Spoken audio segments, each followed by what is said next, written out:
थोड़े और true and false.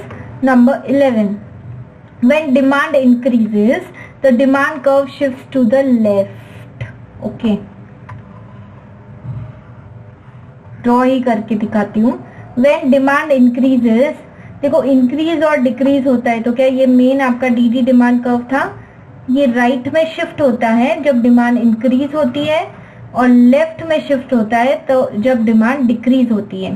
तो इन्होंने क्या बोला, when demand increases the demand curve shifts to the left. तो हो गया ना फॉल्स, क्योंकि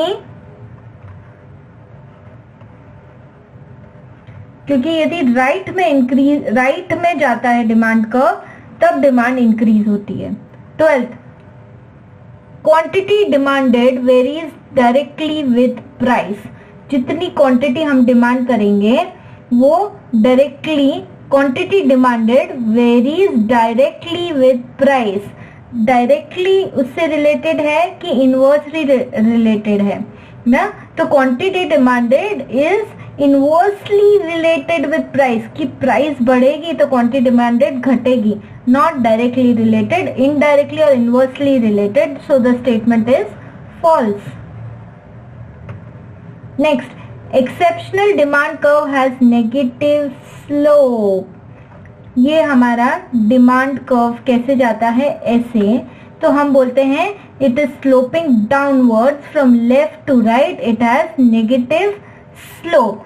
अब एक्सेप्शनल डिमांड कर्व वो कैसे जाता है, वो इस तरह से जाता है ऊपर, तो इसकी स्लोप होती है पॉजिटिव स्लोप. अब ये क्या बोल रहे हैं, there is exceptional demand curve has negative slope. Negative slope normal demand curve की होती है, एक्सेप्शनल डिमांड कर्व की पॉजिटिव स्लोप होती है. So this statement is again false. There is no exception to law of demand. Next question, law of demand का कोई exception नहीं है. अरे given goods और superior goods सबसे बड़ा exception. So this statement is again false.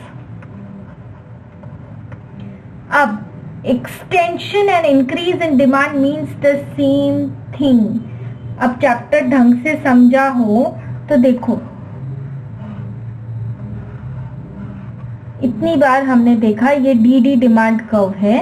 यदि extension या कॉन्ट्रैक्शन होना है तो सेम डिमांड कर्व पे होगा, एंड यदि इंक्रीज या डिक्रीज होना है तो डिमांड कर्व शिफ्ट होंगे राइट और लेफ्ट में.